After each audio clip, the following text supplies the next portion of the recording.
നമസ്കാരം മലയാളി വാർത്തയിലേക്ക് സ്വാഗതം. അന്താരാഷ്ട്ര ക്രിക്കറ്റിൽ ഇന്ത്യക്കാരെ കണ്ടാൽ മുട്ടിടിക്കുന്നത് പാകിസ്ഥാന്റെ പതിവ് പരിപാടിയാണ്. ഇത് കാലങ്ങളായിട്ട് നമ്മൾ കണ്ടുകൊണ്ടിരിക്കുകയാണ്. ആ പേടി ഉള്ളതുകൊണ്ട് ഇക്കുറി സൈക്കോളജിസ്റ്റിന്റെ സഹായം അടക്കം നേടിക്കൊണ്ടാണ് ഇന്ത്യക്കെതിരെ ഏഷ്യ കപ്പിൽ സൂപ്പർ 4-ൽ പാകിസ്ഥാൻ ഇറങ്ങിയത്. മാത്രമല്ല, ഇത്തവണത്തെ കളിക്ക് ഇന്ത്യയും പാകിസ്ഥാനും ഇറങ്ങുമ്പോൾ മറ്റുള്ള കഴിഞ്ഞ തവണകളിലൊക്കെ തന്നെ നേരിട്ടിട്ടുള്ളതിനേക്കാൾ പ്രത്യേകതകളുണ്ട്. കാരണം പഹൽഗാമിൽ പാകിസ്ഥാൻ ഇന്ത്യയോട് ചെയ്തത് ഒരു തരത്തിലും നമ്മൾ ആരും മറക്കില്ല.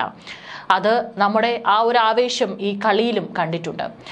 പക്ഷേ വലിയ കാര്യത്തിൽ സൈക്കോളജിസ്റ്റിനെയൊക്കെ ഇറക്കിയിട്ടും പാകിസ്ഥാൻ അതുകൊണ്ടൊന്നും ഒരു കാര്യം ഉണ്ടായില്ല. ഇന്ത്യക്കാരെ കണ്ടപ്പോൾ പതിവ് പോലെ പേടിച്ചു വിറച്ച് പാകിസ്ഥാൻ ഇക്കുറിയും തോറ്റോടി. ഏത് വിധേനയും ഇന്ത്യയെ തോൽപ്പിക്കാൻ തയ്യാറെടുപ്പോടെയാണ് പാകിസ്ഥാൻ എത്തിയത്. കടുത്ത പരിശീലനത്തിനൊപ്പം സമ്മർദ്ദം നിയന്ത്രിക്കാൻ സഹായിക്കുന്നതിനായി ഒരു സൈക്കോളജിസ്റ്റിനെ അടക്കം ടീം നിയമിച്ചു. മത്സരത്തിന് മുൻപ് പാകിസ്ഥാൻ ടീം വാർത്താ സമ്മേളനവും റദ്ദാക്കി.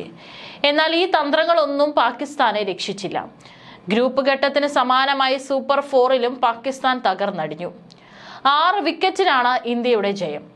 പാകിസ്ഥാൻ ഉയർത്തിയ 172 റൺസ് വിജയലക്ഷ്യം 4 വിക്കറ്റ് നഷ്ടത്തിൽ ഇന്ത്യ മറികടന്നു. അർദ്ധ സെഞ്ചുറി തികച്ച അഭിഷേക് ശർമ്മയും ഗില്ലുമാണ് ഇന്ത്യക്ക് തകർപ്പൻ ജയമൊരുക്കിയത്. ഇന്നിംഗ്സിന്റെ ആദ്യ പന്തിൽ തന്നെ 6 അടിച്ചാണ് ഇന്ത്യ തുടങ്ങിയത്.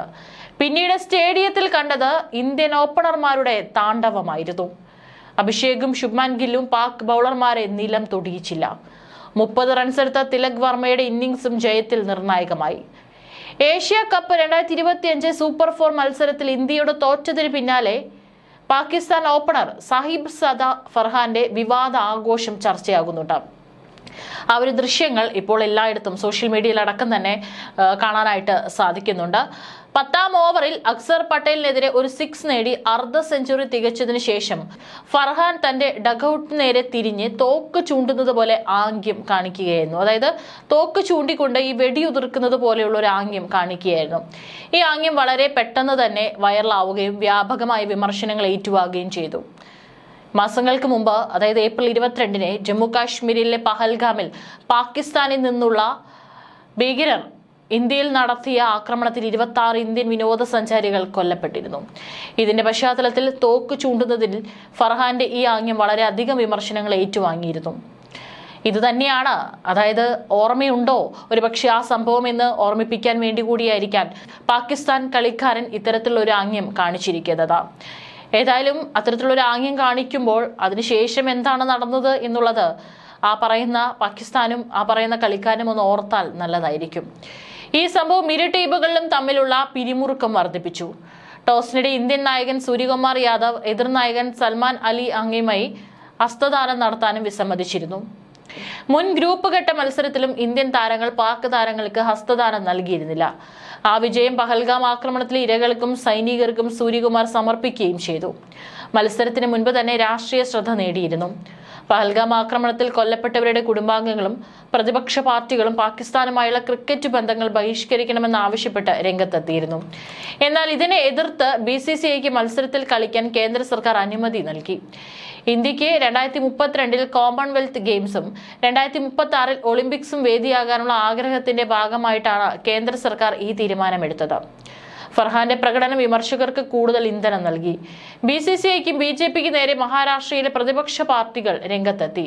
ശിവസേന നേതാവ് സഞ്ജയ് റാവുത്ത് ഫർഹാന്റെ ആംഗ്യത്തെ പഹൽഗാം കൊലപാതകങ്ങളുമായി നേരിട്ട് ബന്ധിപ്പിച്ച് രൂക്ഷമായ ആക്രമണം നടത്തി. അദ്ദേഹം എക്സിൽ കുറിച്ചത് ഇങ്ങനെയാണ്: പാകിസ്ഥാൻ ഭീകരർ 26 നിരപരാധികളെ പഹൽഗാമിൽ വെടിവെച്ച് കൊന്നത് എങ്ങനെയെന്ന് സാഹിബ് സാദ ഫർഹാൻ തെളിയിച്ചു. അർദ്ധ സെഞ്ചുറി നേടിയ ശേഷം AK-47 പോലെ ബാറ്റ് പിടിച്ചുകൊണ്ടാണ് താരം ആഘോഷിച്ചത്. BCCIയുടെ മോദി സർക്കാരിന്റെയും മുഖത്ത് കാർക്കിച്ച് തുപ്പുന്നതിന് തുല്യമാണിത്. ഇന്ത്യയുടെ നാണക്കേടിന് വഴിയൊരുക്കിയ ജയ്ഷാ ഭാരത് രത്ന അറിയിക്കുന്നു. ഈ വിവാദങ്ങൾക്കിടയിലും ഫർഹാന്റെ ഇന്നിംഗ്സ് മികച്ചതായിരുന്നു എന്നാണ് റിപ്പോർട്ടുകൾ. 45 പന്തിൽ 58 റൺസ് നേടി അദ്ദേഹം പാകിസ്ഥാന് മികച്ച തുടക്കമാണ് നൽകിയത്. എന്നാൽ ശിവം ദുബെ അദ്ദേഹത്തെ പുറത്താക്കി. ദുബേസെയും അയൂബിനെയും പുറത്താക്കി. Wicket keeper Sanju Samson catch എടുത്തെന്ന അവകാശവാദത്തെ പാകിസ്ഥാൻ എതിർത്തുകൊണ്ട് ഹാർദിക് പാണ്ഡ്യയുടെ പന്തിൽ ഫക്കർ സമാൻ പുറത്തായി. പിന്നീട് ഹുസൈൻ തലത്തിനെ പുറത്താക്കി കുൽദീപ് യാദവും ഇന്ത്യക്ക് ആക്കം കൂട്ടി. ഇന്നലെ പാകിസ്ഥാന്റെ ഭാഗത്തു നിന്ന് മറ്റൊരു പ്രകോപനപരമായ പ്രകടനവും ഉണ്ടായി. കോഹ്ലി കോഹ്ലി എന്ന് ഇന്ത്യൻ ആരാധകർ അതിർത്തിയിൽ നിന്ന് മുദ്രാവാക്യം വിളിച്ചതിന് മറുപടിയായി പേസർ ഹാരിസ് റൌഫ് യുദ്ധവിമാനം പറത്തുന്നത് പോലെ ആംഗ്യം കാണിച്ചു. കഴിഞ്ഞ മെയ് മാസത്തിൽ അതിർത്തി കടന്നുള്ള ആക്രമണത്തിനിടെ 6 ഇന്ത്യൻ ജെറ്റുകൾ വെടിവെച്ചിട്ടെന്ന പാകിസ്ഥാന്റെ അവകാശവാദത്തെയാണ് ഇത് സൂചിപ്പിക്കുന്നത്. പഹൽഗാം ആക്രമണത്തിന് ശേഷമാണ് പാകിസ്ഥാനിലും പാക് അധിനിവേശ കശ്മീരിലുമുള്ള ഭീകര ക്യാമ്പുകളെ ലക്ഷ്യമിട്ട് ഇന്ത്യ ഓപ്പറേഷൻ സിന്ദൂർ ആരംഭിച്ചത്. ഈ സംഭവങ്ങൾക്കിടയിലും പാകിസ്ഥാൻ ഇന്ത്യയോട് പരാജയപ്പെട്ടു. പാകിസ്ഥാൻ 171 റൺസാണ് നേടിയത്. അഭിഷേക് ശർമ്മയും ശുഭാൻ ഗില്ലും ചേർന്ന് 105 റൺസിന്റെ ഓപ്പണിംഗ് കൂട്ടുകെട്ടുണ്ടാക്കി ഇന്ത്യക്ക് അനായാസം വിജയം നേടാൻ വഴിയൊരുക്കി. 4 മത്സരങ്ങളിൽ നിന്ന് 4 വിജയങ്ങൾ നേടിയ ഇന്ത്യക്ക് ബുധനാഴ്ച ബംഗ്ലാദേശിനെതിരെ നടക്കുന്ന അടുത്ത സൂപ്പർ 4 മത്സരത്തിന് ആത്മവിശ്വാസത്തോടെ ഇറങ്ങാം. അതേസമയം പാകിസ്ഥാൻ ചൊവ്വാഴ്ച അബുദാബിയിൽ ശ്രീലങ്കയെ നേരിടും. അതേസമയം വിവാദങ്ങളുടെ പശ്ചാത്തലത്തിൽ കളിക്കാരുടെ സമ്മർദ്ദം നിയന്ത്രിക്കാൻ സഹായിക്കുന്നതിനായി ഒരു സൈക്കോളജിസ്റ്റിനെ അടക്കം നിയമിച്ചാണ് പാകിസ്ഥാൻ ഇപ്പോൾ കളിക്കളത്തിലേക്ക് ഇറങ്ങുന്നത്. പാക് മാധ്യമ റിപ്പോർട്ടുകൾ പ്രകാരം ഇന്ത്യക്കെതിരായ മത്സരത്തിന് മുന്നോടിയായി കളിക്കാരുടെ സമ്മർദ്ദം നിയന്ത്രിക്കാനും ശ്രദ്ധ കേന്ദ്രീകരിക്കാനും സമ്മർദ്ദ ഘട്ടങ്ങളിൽ സംയമനം പാലിക്കാനും സഹായിക്കുന്നതിനായി PCB ഡോക്ടർ റഹീൽ കരീമിന്റെ സേവനമാണ് നേടിയത്. പോരാട്ടത്തിന് മുന്നോടിയായി പാകിസ്ഥാൻ ടീം വാർത്താ സമ്മേളനം റദ്ദാക്കിയിട്ടുണ്ടായിരുന്നു. UAEക്കെതിരായ കഴിഞ്ഞ മത്സരത്തിന് മുൻപ് പാകിസ്ഥാൻ വാർത്താ സമ്മേളനം റദ്ദാക്കിയിരുന്നു. പക്ഷെ അതൊന്നും ഫലിച്ചില്ല. ഇന്ത്യക്ക് മുന്നിൽ പാകിസ്ഥാൻ തകർന്നടിഞ്ഞു. ഏതായാലും ആ ഒരു വീഡിയോ ഇപ്പോൾ നമ്മുടെ ഒരുപാട് ക്രിക്കറ്റ് ആരാധകരുള്ളതാണ് നമ്മുടെ കേരളത്തിലടക്കം. നമ്മുടെ ശ്രീജിത്ത് പണിക്കർ, രാഷ്ട്രീയ നിരീക്ഷകനായിട്ടുള്ള ശ്രീജിത്ത് പണിക്കർ ഒരു പോസ്റ്റ് ഇട്ടിട്ടുണ്ടായിരുന്നു. അതായത് ഇത്തരത്തിൽ ഈ ഒരു കളിക്കാരൻ ഇങ്ങനെ കാണിക്കുന്ന ഒരു ചിത്രത്തിന്റെ അടക്കം ഫോട്ടോയും അതുപോലെ തന്നെ നമ്മുടെ ഇന്ത്യയിലുള്ള ഒരു കളിക്കാരൻ ഒരു വിജയം ആഘോഷിക്കുന്നതിന്റെ ഒരു ചിത്രവും പങ്കുവെച്ചുകൊണ്ട് അദ്ദേഹം കുറിച്ചത് ഇങ്ങനെയാണ്: മുകളിൽ പഹൽഗാം മോഡൽ, താഴെ സിന്ദൂർ മോഡൽ എന്നാണ്. ഏതായാലും കൃത്യമായിട്ട് ഇതിന് താഴെ നിരവധി ആളുകളാണ് കമന്റ് ഇടുന്നത്. ചില കമന്റുകൾ വായിക്കാം. ഇവന്മാർക്ക് 2 കാര്യം മാത്രമേ അറിയൂ, ഒന്ന് തോക്ക് അല്ലെങ്കിൽ തോൽക്കും. അങ്ങനെ ഇവർ വെടിവെച്ചാൽ തന്നെ സ്വന്തം നെഞ്ചു പൊളിഞ്ഞു പോകും. ആ തോക്കെങ്കിലും ഇവർമാർക്കൊന്ന് നേരെ പിടിക്കരുതായിരുന്നു എന്നൊക്കെ പറഞ്ഞുകൊണ്ടാണ് കമന്റുകൾ. ഏതായാലും കൃത്യമായി തന്നെ അതിപ്പോൾ കളിക്കളത്തിലാണെങ്കിലും നയതന്ത്രപരമായിട്ടാണെങ്കിലും അല്ലെങ്കിൽ ഏത് രീതിയിലാണെങ്കിലും ഇന്ത്യയെ ചൊറിയാൻ നിന്നു കഴിഞ്ഞാൽ അതിനുള്ള കൃത്യമായിട്ടുള്ള മറുപടി തന്നിട്ടുള്ള ചരിത്രം മാത്രമാണുള്ളത്.